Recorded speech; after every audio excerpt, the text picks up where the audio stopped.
After years of helping online businesses make more money by advising them on their taxes and finances, I've now made it my mission to reach as many profitable online businesses as possible to help them save on their taxes and make more money. On my quest, I bring you proven and real profitable online business owners, and we dig into how they do it. Hello again, thanks everybody for being here. This is The Few, The Proud, The Profitable. I'm Micah Frame. This is the podcast where we talk exclusively to 6- and 7-figure online business owners. We know that in this space there's a lot of people who fabricate their success, who exaggerate what they're doing. So what we do here is we only talk to people who are actually making money online. Really excited to have one of those here today. Got my buddy Steve Sims. Steve, thanks for being here, man. It's a pleasure to be here. So just to get started, tell us who you are, what you do. For 20 plus years, I founded and still own the world's largest and most successful experiential concierge firm that looks after the rich and famous and the richer and unknown. I'm responsible for sending people down to the Titanic, closing down museums in Florence for a dinner party of 6 and having Andrea Bocelli come in and serenade them. Guitar lessons by ZZ Top, drum lessons by Guns N' Roses. Basically, when the affluent want to make a wish, they contact me with a big checkbook and I make it happen. That's 2 years ago, I launched a book telling you how you can do this kind of stuff called Bluefishing, The Art of Making Things Happen. And it just exploded. I didn't expect anyone to really care much about the book or me because I was very well known to a small group of people in the planet. But all of a sudden, I'm speaking on stages internationally all over the planet. Got consulting clients, got simsdistillery.com, which is an online course, and it's just exploded. So now I do a lot of stuff for entrepreneurs, teaching them how to communicate and make what they want to do possible and, more importantly, profitable. That's awesome. With the concierge service, did you have a lot of did you randomly end up making friends with any of the celebrities in that, or were you just sort of in the periphery and on the middle? Do you know, it's amazing what friends you pick up when you're spending $500,000. So I'm very careful on that term, friends. Do I have famous people in my Rolodex that will take my call? Yes. But are they the people that I could call up because I need someone to help me repair the flat tire on my car in a dark alley? Sure. I don't think so. So I'm very careful who I call friends and who I call good business relationships, shall we say. Yeah, that's good. That's a solid delineation between the two. That's awesome. So we ask people on here because so many people have online businesses, but not ones that are profitable. What's the best part of having a profitable online business? Well, for a start, you've got to understand that for 20 plus years, I wasn't even on online. I had a website, and the daft thing is, and I'm not even going to promote the concierge business, but we don't even have a phone number or an email on our website. So we were very, very heavily referral only. In fact, we were only referral based. So I would meet people that were very successful. I can see that too, because you don't want it, if you're such a high ticket item, just out to the general public, I could see that it's hard to weed out a lot of the mess you'd be getting in if you were. But I would have digital experts as clients, and they would be like, well, what's your SEO campaign? I'd be like, I don't have one. And they'd be like, well, are you marketing on LinkedIn? And I was like, no. So we were doing none of that. Yet we were having some of the biggest names in the space as clients. And when the book came out, and as I say, it suddenly became successful, I was very fortunate to be able to contact these people and go, okay, what's this thing called SEO? What is a click funnel? What is an algorithm? How does the flow chart work? And they were actually spelling it out. And I had people that I guarantee people will be jealous of mapping out flow charts for me, copy. And I went into the digital space. Now, here's the thing. Here's the key. There's stuff that people tell you to do, and there's stuff that makes money. Yeah. And it's not always the same thing. You see, everyone regurgitates a course about, well, you've got to do this and you've got to get onto Kajabi and ClickFunnels. And because I was a newbie, I could literally turn around and go, well, why is that the best? And when you ask, why is that the best? Sometimes the answer is, well, it's not the best, but it's the way it's done, or it's how people do it. And that's the answer you want to avoid. And I've often found that if you're in a concert and everyone's walking right, turn left. You know, that's usually an emptier toilet or an emptier place to get some food, or you can get to the car park quick. Sometimes you won't. Sometimes it's a dead end and everyone that was turning right knew it. But I'm always the guy that when the crowd starts talking right, with my family, I'll be like, all right, let's go left. And I'll be like, where are we going? I don't know. It's a journey. You know, it's a discovery. So in digital, and I've got so many examples of this, I would listen to what everyone said. If it made sense and was the wheel, there's no point in reinventing the wheel, but there's a million ways that it can turn. And that's what I would focus on. Actually, that's a beautiful metaphor, but I would try different ways. You need to clip that and put it on some of your advertising. Yeah, that's going to be my next IG posting. But I would actually focus on how can I do something that is more impactful? And my focus was always impact. And that's how I think I took off on the digital space. I didn't expect it to. I really didn't go, you know, because my concierge business has me living up here near Malibu, and I'm very happy. And, you know, if the book failed, my mortgage is paid, so I'm all right. And I had no digital presence. In fact, funny enough, when the book came out, I went to New York, and it was released by a publishing house called Simon Schuster, one of the largest publishing houses in the planet. And there was someone in the office that turned around. They said, are you going to start focusing on social? And I said, well, should I? And she said, you got 16 followers on Instagram. And I think 2 of those were my mum. And I think the rest of them were probably confused. Probably my Nigerian aunt that had $1 billion that she needed to transfer into my account or something like that. And so I started focusing on that. So it wasn't until I thought, I'm going to try it. And then to be honest with you, the excitement of doing things differently really keeps you going. When you do something different that no one else is doing and it pays off, you go, oh, it feels as though you've just struck gold and you discovered some kind of rare diamond. So I like to try things different. Well, and that's what's funny to me when you talk about the way that everyone is doing something, especially when it comes to marketing online, because sometimes you'll see people where they just got through their ClickFunnels training, or you can tell they bought a course, because things change so fast in y'all's space that by the time someone figures out whatever the newest trick is, they build out the course, this person sells it, they go through the course, they feel like they mastered it. 6 to 12 months has gone by at that point.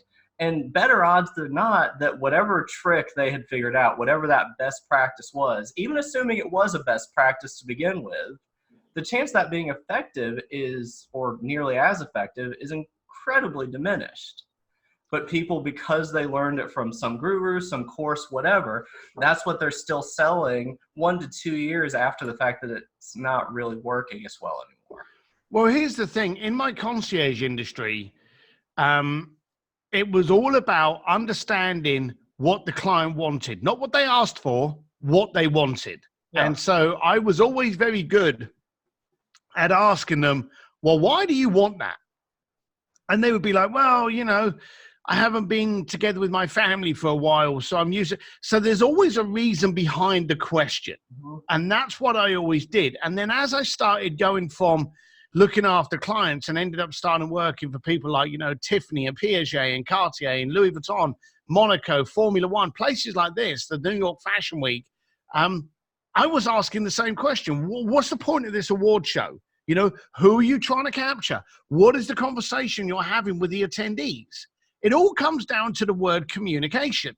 And I was really good at that. So when I stepped into the world of digital, the only thing I needed to do was focus on how do I communicate my message and my conversation with like-minded individuals, you know? And you said quite simply there about marketing. Now, marketing by definition is grabbing your attention and allowing you to make the decision that this service, product, person solves the problem you have. Yeah. That's what marketing is. Yeah. So for you to go along and go, well, this is marketing, this is what I'm doing, you're finding people are doing courses on how to sell headache tablets and thinking it's going to work for our real estate industry. You know, they are so misaligned, and you get these, and I love the way gurus, I use the term insta gurus, add water, pop, there's a guru. Yeah. And you've got these people that, and we said about this earlier, they focus on their guruism before they focus on their actual substance. And so they've got a million pictures up there. And I know there's a lot of people going out there going, well, get a following, then sell a product. But that's bullshit, you know? How valuable is that following? Because we'll see this all the time with people who get engagement on their posts. It'll be the guy who's doing his workout pics, or the girl has bikini pics, and they're doing selfies, and you get all sorts of engagement on that. And sometimes they try and even sprinkle in a little business lesson there. But okay, cool, you can get engagement, you're getting followers, you're getting this following that you want so much. What's the likelihood that they're actually, when you actually do learn your craft, what's the chance that they're of any value to you? What's the chance that they're actually customers or any sort of influence? That's a very, very good question. There was a couple of words you sprinkled in there, which is imperative. You know, the hot model that's like jumping up and down on a trampoline, and then she puts a little tag like in there about life is beautiful. No one gives a crap. We want to see you bounce in a bikini. We're not going to buy anything. It's 3 seconds of shameless voyeurism. But Right. That's the exact same with everyone else. Now, the girl in the bikini is the exact same as the dude in the gold watch. I was in Beverly Hills a little while ago. I was in the car park, and I don't have a car. I ride motorcycles. And I'm walking towards my bike, and a couple of slots down is this metallic green Lamborghini, okay? It was insane how bright this thing was. And there was a film crew, a guy with a camera and 2 dudes leaning against it, going, if you want this, you've got to put the hard work in. You don't know what I've been through. And they're really selling it to the camera. And I'm like, oh, there you go. There's another bunch. What killed me was the guy that owns the bloody car came out of the lift after me, started yelling at him, and these 2 guys suddenly run off. They didn't even own the damn car. They were leaning against somebody else's car. The trouble is, that's the world that we're living in now. People are focusing on the shine rather than substance. Your words were correct, but let's break it down. Your following means nothing. It means bollocks to you, okay? You cannot pay your bar tab with followers. When you can, I'll pay attention to them. But you've got to get your followers from following to engagement. From engagement to conversation, from conversation to solution. And that's the journey. So whenever I look at anyone and they go, yeah, I got 5,000 likes on that picture, I can go on Fiverr and I can get 1 million likes on a picture for about $2. Okay. And I'll have every 11-year-old in Manila suddenly pushing a like button on my post. But when you've got the engagement, that's the start. That's the start of the conversation. Why did this post resonate with you? Hey, thanks for coming back with a comment on it. I agree with your position. I love the arguers.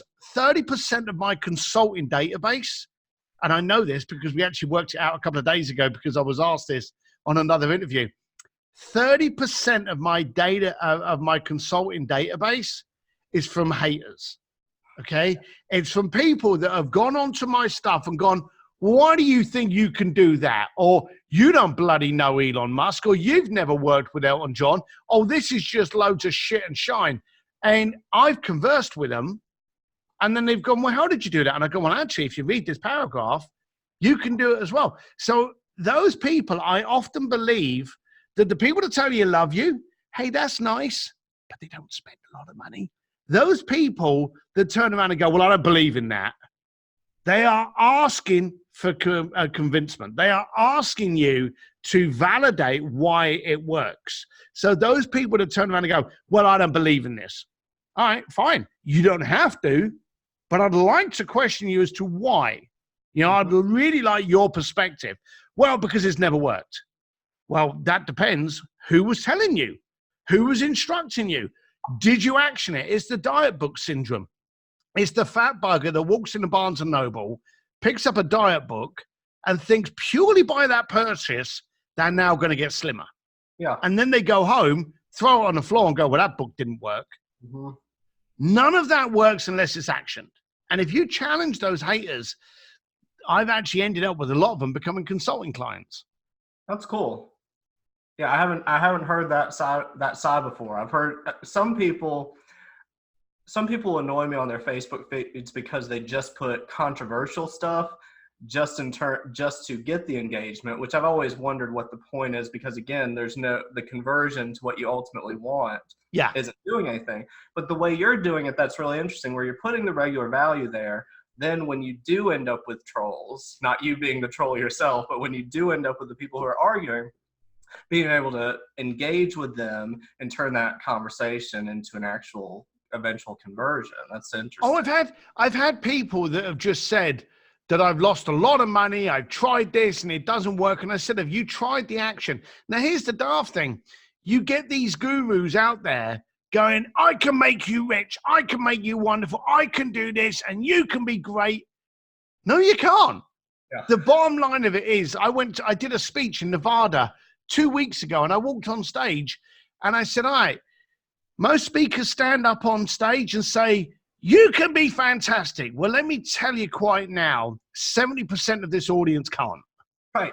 Only 30% of this audience is going to listen to me, take note, walk out of this room and action it. And I don't know which members of you in this audience are part of that 30%, but I'm telling you now, 70% of you are going to be no better off after my speech than you were before.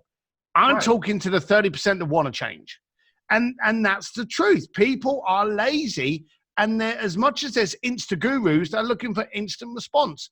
They spend $100 on a Facebook advert and they go, well, why haven't I made $1 million?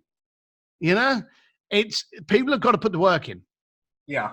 Well, and that's what's funny in the space. And one of the reasons I haven't been to a conference in quite some time, because when I used to go to them, part of it is getting the right attendees, which I think that's one of the reasons people will go into really high level masterminds, because you're engaging with people who are worth something.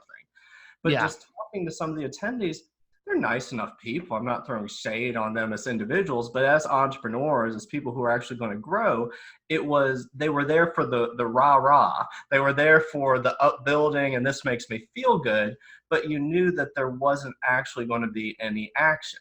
There wasn't actually going to be a result. Yeah. They got pumped up for a couple of days because everyone kept telling them they would, but they were never going to have any sort of follow through on it. Yeah, there's no action. And sadly, I run a mastermind. I run something called a speakeasy, and I run it because quite simply the other things I was attending, and there's quite a lot that I attend, like, Genius Network, Mastermind Talks. These are fantastic events. So these are not in this statement, but there's a lot of events. Joe Polish is probably the leader of them all. But I run a mastermind called a speakeasy because I don't want the wrong people coming to listen to the wrong people. So I don't announce who's actually going to be speaking at the event, because you're quite right. People go to a conference like the Diet Book thinking, hey, if I spend $200 or $99, mine's $2,000. So mine's not cheap. Yeah. But the guys that spend $99 and they go to an event and they go, oh, this will do it for me because I've spent $99. No, that's your entry fee. You've got to action it. But, and this is the problem, a lot of events get rah-rah speakers. Mm-hmm. And I don't like the speaker that goes up there and ends up, everyone stood up and clapping around like a demented sea lion. I want people to go, right, okay, this is what we do.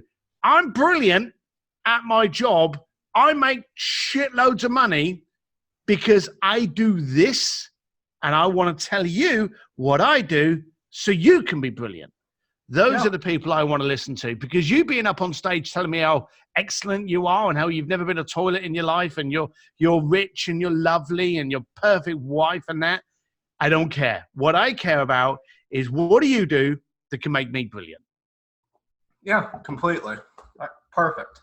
So third question will be a little bit different for you because you do have the main business already. But one of the things that we talk about with online business owners is cash flow. And for Mhm. a lot of people who don't have a secondary income, this can be a real struggle. So how do you Yeah. manage? Yeah, you're right. So I was very, very fortunate in the fact that I never expected the book to actually be a secondary income. In fact, funny enough, it's actually already eclipsed it, and it's now my primary income. So it's weird. I've had my book and speaking and consulting official for like 2 years, and it's eclipsed a company that I had for 22. Um, but cash flow is careful. You've really got to think about the 20% rule. And there's all these ways of going, well, you've got to put money aside and you've got to do this. And you've got every penny I get, 20 cents of it goes into marketing or preparation or discovery for the next thing. Okay. Mhm. You've got to keep momentum. And I find this a little bit hard because people drive cars. You naturally know you've got to put gas in the car. You know, buying the car is not the last thing you do. You've got to gas it. You've got to put insurance on it. You've got to maintain it. You've got to put new tires on it. That's your business. So if you get $1,000, you're going to be like, oh God, you know, I've got bills to pay and stuff like that. The first thing to do is train yourself that you didn't receive $1,000. You received $800. Right. That other $200, I would spend $100 of it on Facebook ads, and I would do $50 promoting two articles, boosting 2 articles, boosting the same article with different taglines to find out which one works. The other $100, get yourself on a course, get yourself some video stuff, get yourself a nice microphone, get yourself a decent setup, you know, all of those kind of things. Spend money on expansion. Now, if you're spending $200 of every $1,000, that's a lot of money that you're actually investing in your company and investing in your growth. And then the next month, you make $1,200. Okay, 20% more. Back in. But you still got to keep perpetuating it, feeding it, and pushing it out there. Mm-hmm. Well, and that's one of the things, the clients we have who do well reinvest so heavily back in their businesses, be it marketing, training, professional services, staff, whatever it is. The ones who come in where they just whinge and moan and we have the same conversation every year are largely the ones who will not reinvest. They try and do everything on a shoestring budget, so they don't have the staff they need. They're not getting the new leads. They're not investing in any systems. They don't have anything that would actually perpetuate any sort of growth because they're ultimately being cheap. They want more money, so they just hold on to it and won't let go. But we all know how that ends. You still end up. Here's the dumb thing. You can be cheap if you're buying a toothbrush. You know, you can be cheap if you're buying toilet roll, okay? But you're not going to be cheap when you're maintaining your car and when you go around a corner and the brakes don't work because you put water in there rather than brake fluid because you're cheap, you die. Right. Why the hell would you be cheap on the only thing that's giving you growth, i.e. you? You can be cheap about everything else. Never be cheap about yourself. Buy a cheap-ass toothbrush, buy cheap-ass toilet roll, but on yourself, pedigree it. You know, make sure you get it. Invest in a course. Now, here's the dumb thing. If you did that 20% rule, and over a period of 6 months, you ended up spending $1,000 on courses and books online, I'm guaranteeing you now you're going to be ripped off by 60% of those courses. Because most of those courses are regurgitated shit from the last crap course. A lot of those are done. All you need to do is to find that gold that works for you. And I've bought bad courses. I bought a really shit course a little while ago, okay? And I'm not going to give any directions to which one it was because I've already had a chat with the guy that sold it. And it was crap from day one, but it was a 6-week course. And it included a webinar. The way he presented the webinar, the equipment he had for the webinar to make himself look good, that became my education and not the course itself. Yeah, you got that one little bit. Yeah, I ended up, and I was reaching out, and everyone's saying to him about growth and distribution, stuff like that. And I was like, what microphone you using? And he'd be like, oh, I'm on a Shure 58. Guess what? Shure 58. So I listened and watched him, and I was like, I like the way he does this. I like the way that comes. And then what he would do was he would send on the recording. And for those people that didn't pay the full amount for the course, he would make that available to them as a secondary course for a third of the price. So he was selling it twice. Yeah. And I was like, I like this infrastructure. The course that he did was shit.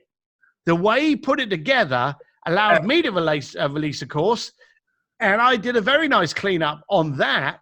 And I still keep doing it because I learned something from it. Right. Yeah. There's always something you can learn, even even if sometimes I guess it's a bad lesson. There's something you're going to be able to get from everything you're doing. Well, even if it's a bad lesson, you've got to ask yourself, what was it that caused you to actually spend your money? Mm-hmm. It could have been good copywriting. It could have been a video.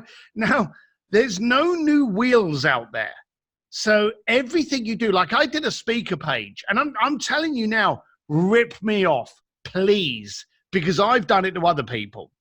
I launched a speaker page because a lot of these stages that I was being asked to speak on, I've done 26 this year, and I charge between 15 to 25 grand a speech.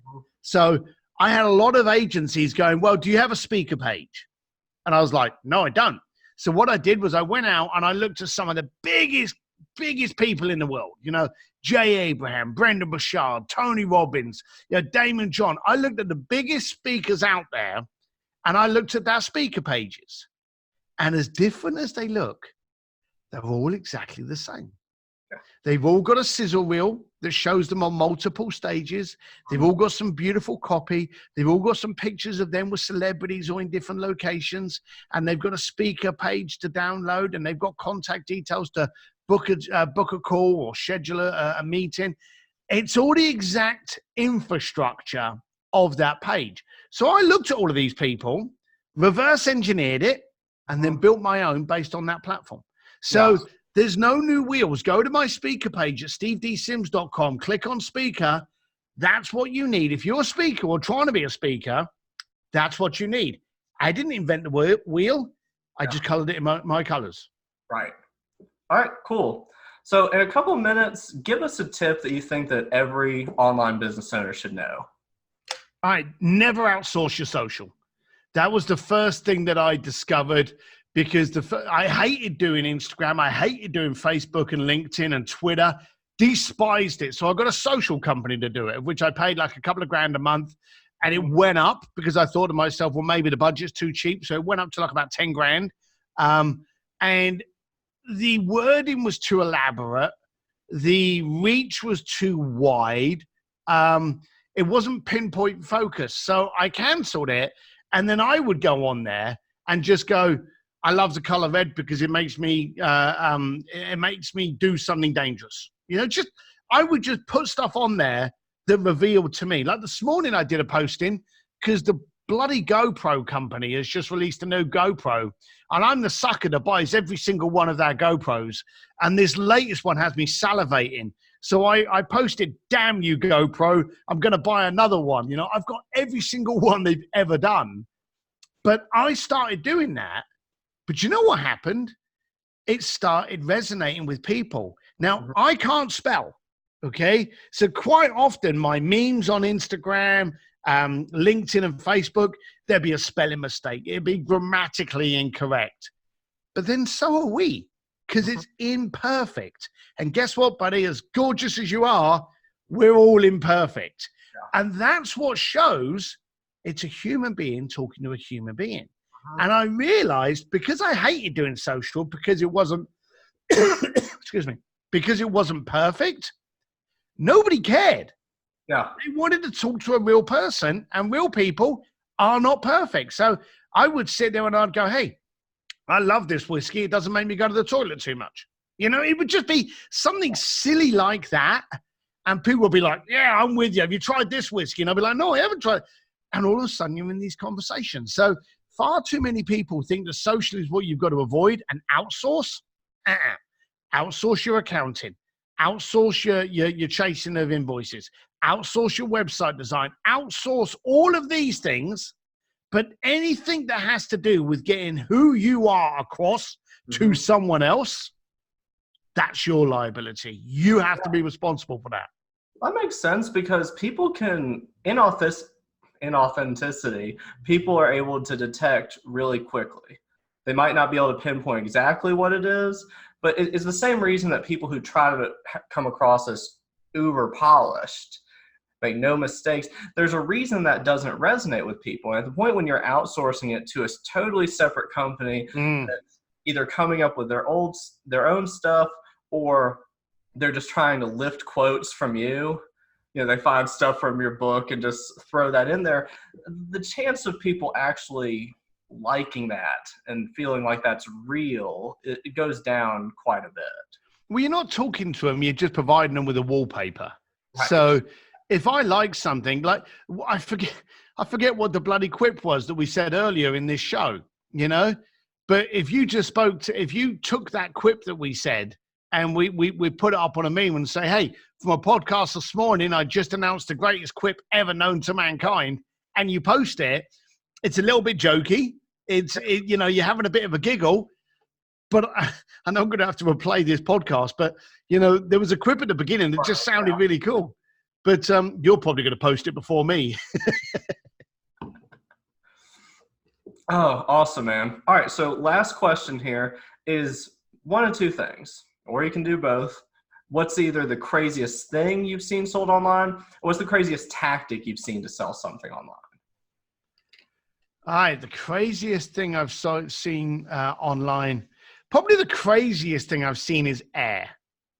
That still gets me. You'll get people that will actually bottle air from like a concert. And they will go, this was the air from the 2012 U2 concert in Madison Square Garden, have a piece of the environment. And they will send you an empty bottle. And that's the air. So I've seen that marketed. That always gets me a giggle. But the craziest tactic, this may not be the answer you want, but the craziest tactic I've seen is the most. Sorry? It's whatever the answer is, not something you want or don't want. The craziest tactic is you repeating what works for someone else that's not in your industry. Mm-hmm. So it's not very exciting, but if you've got this crazy tactic where you're doing something a little bit different, and you may be, because like at the moment, everyone's doing videos from their car, or everyone's doing their pictures from in front of a nice car or in front of a mansion or something like that. That I think is ridiculous because everyone's doing it, and it's the classic Seth Godin, the purple cow. After you've seen 20 freaking teenage life coaches leaning up against a bloody car that they don't own, you just don't care anymore. Right. So every time you do see, there could be one person there that is absolutely brilliant at what they do, but you'll ignore them because they're now stuck in the crowd of all the other flakes. Okay? Right. So the stupidest tactic in the world is to actually repeat what other people are doing. There's no such thing as a crazy tactic because it's the crazies that get the attention. That does sound right. Well, and I think what people, let's say 5-10 years ago online, if you just made noise, if you went live on Facebook, if you threw a bunch of content out there, people weren't using social media the way they are now.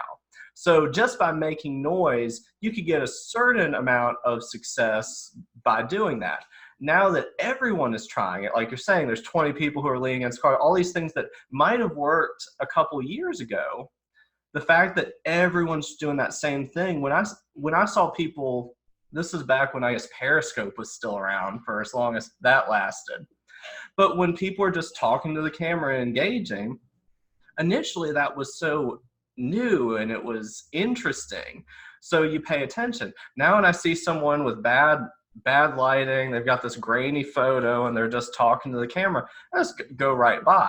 Like you said, they might have great content. Whatever lesson they're trying to spell out could be fantastic, but it's just white noise at this point.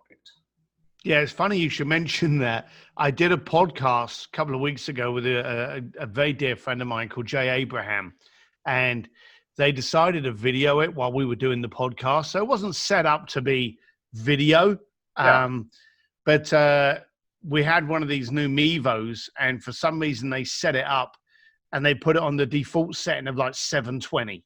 So it was pretty grainy and pretty shit, but it was such a good interview. All you've got to do is position it. So I actually did release it, and I said, look, stick with the quality.